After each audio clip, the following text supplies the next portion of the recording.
Whoops.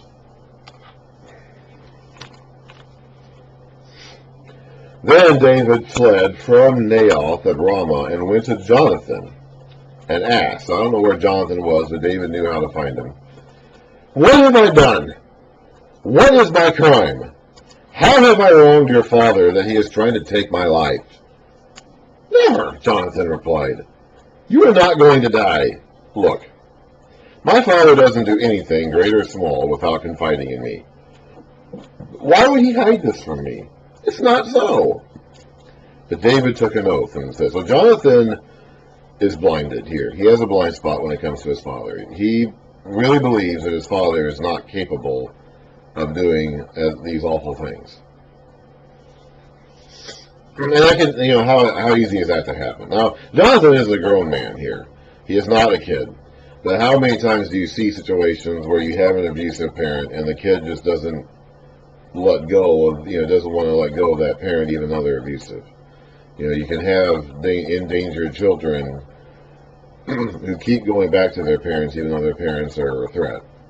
Now, Jonathan is not a child here.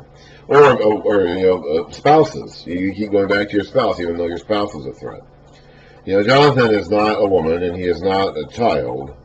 He is a grown man here. He's a prince. But even he can't see the truly bad side of his father. He knows that his father has done bad things. But he can't bring himself to believe that his father is this bad. But David took an oath and said, your father knows very well that I have found favor in your eyes. And he has said to himself, Jonathan must not know this, or he will be grieved. So Saul is keeping this a secret from Jonathan. Jonathan doesn't realize that. But David is trying to get him to realize that. Yet as surely as the Lord lives, and as you live, there is only a step between me and death. Jonathan said to David, whatever you want me to do, I will do for you. So David said, look, tomorrow is the new moon festival, and I am supposed to dine with the king. But let me go and hide in the field until the evening of the day after tomorrow. So 2 days from now. If your father misses me at all, tell him, David earnestly asked my permission to hurry to Bethlehem, his hometown, because an annual sacrifice is being made there for his whole clan. If he says, very well, then your servant is safe.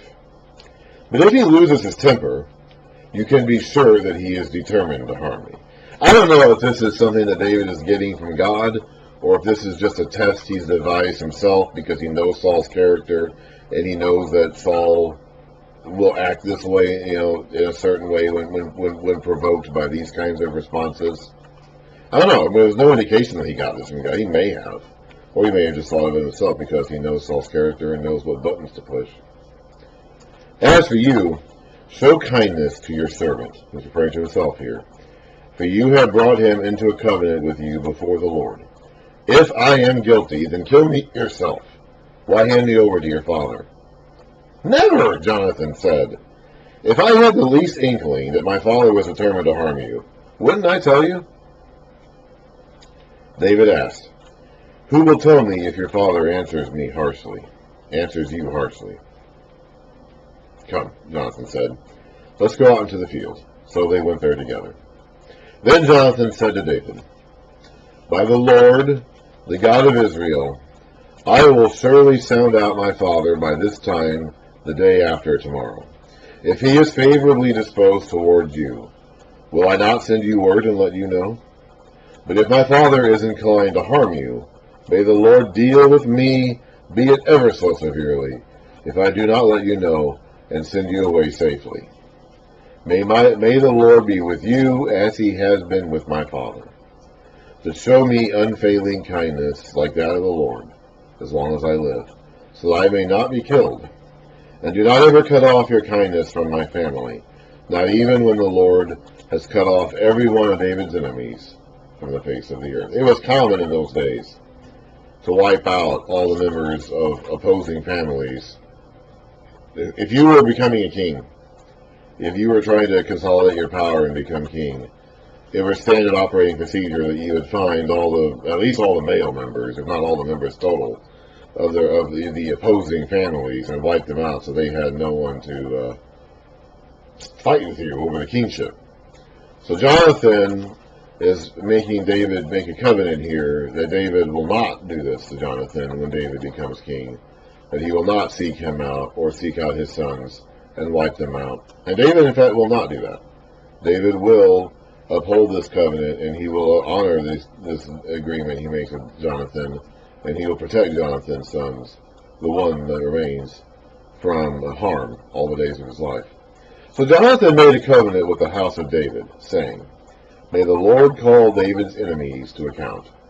And Jonathan had David reaffirm his oath out of love for him, because he loved him as he loved himself.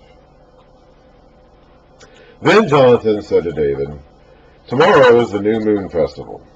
You will be missed, because your seat will be empty. The day after tomorrow, toward evening, go to the place where you hid when this trouble began."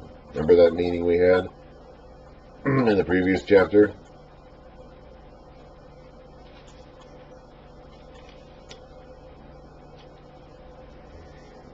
When wait by the stone Ezel, so apparently they named their stones in Israel.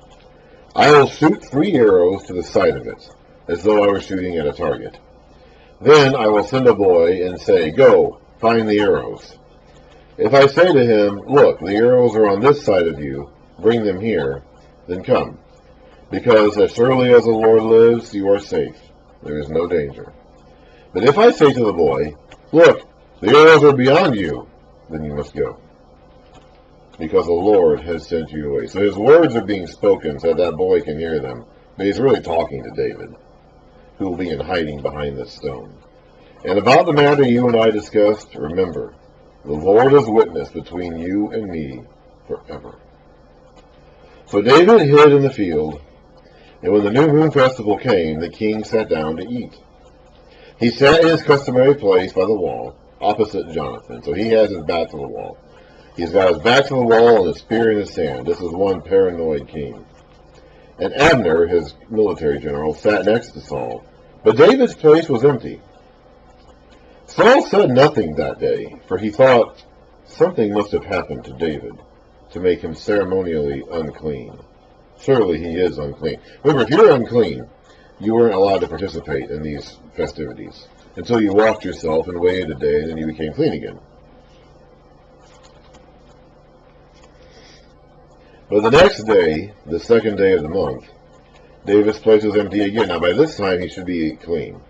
He should have washed himself and bathed his clothes, washed his clothes, bathed, and by the next day he'd be clean. But he's still missing, so what's going on now? Then Saul said to his son Jonathan, "Why hasn't the son of Jesse come to the meal, either yesterday or today?" Jonathan answered, "David earnestly asked me for permission to go to Bethlehem. He said, 'Let me go, because our family is observing a sacrifice in the town, and my brother has ordered me to be there. If I have found favor in your eyes, let me get away to see my brothers. That is why he has not come to the king's table.'" Saul's anger flared up at Jonathan, and he said to him, "You son of a perverse and rebellious woman! Don't I know that you have sided with the son of Jesse, to your own shame and to the shame of the mother who bore you? As long as the son of Jesse lives on this earth, neither you nor your kingdom will be established. Now send for him and bring him to me, for he must die." "Why should he be put to death? What has he done?" Jonathan asked his father. But Saul hurled his spear at him to kill him. Then Jonathan knew that his father intended to kill David. Yeah, I think it's pretty clear at this point, huh? The mask has come off. Whatever side of himself that Saul was presenting to Jonathan up through now has melted away. And Jonathan now sees his father's character for what it really is. And he knows that Saul intends to kill David and will not rest until he has done so. Now Jonathan has the most to gain from David's death of anyone. There is no one out there, not even Saul himself, who stands to gain more from David's death than Jonathan. David's threat is actually to Jonathan more than it is to Saul. Saul's already king. Okay? Saul's kingship is going to be inherited by Jonathan someday, and under normal circumstances. But the kingship has been taken away from Saul and given to David. So Jonathan is not going to be king. So Jonathan actually has the most to gain from David's death. So if anyone should be siding with Saul to kill David, it would be Jonathan. But he is not. Jonathan never does get to be king.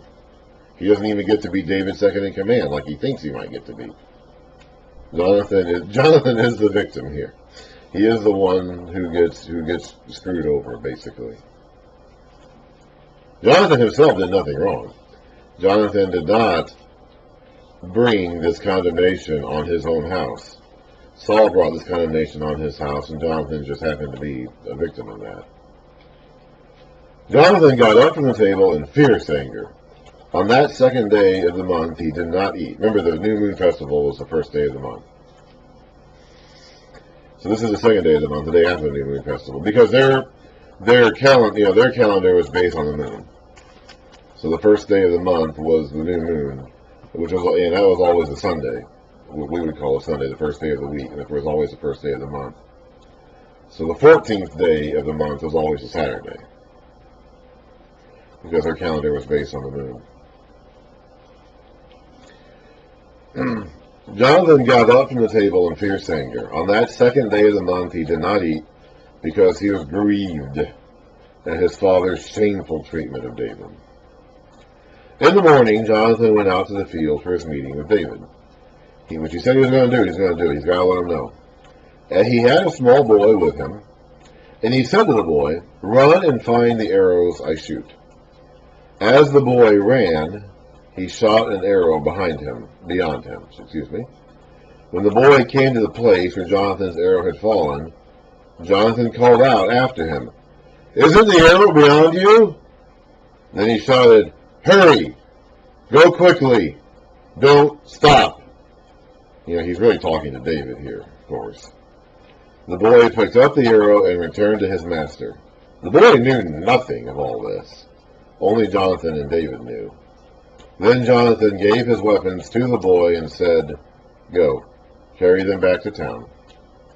After the boy had gone, David got up from the south side of the stone and bowed down before Jonathan 3 times, with his face to the ground. Then they kissed each other and wept together. But David wept the most. They're saying goodbye, basically. They will have one more incidental contact later on, but this, as far as they know, this is going to be the last time they ever see each other. Because David has to go. It is not safe for him here, and it never will be safe for him here again, as long as Saul is around. And he has to flee. He will be an outlaw on the run from now on, as long as Saul's alive.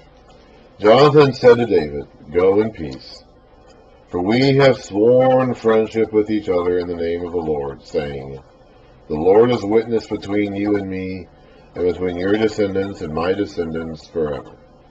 Then David left, and Jonathan went back to the town.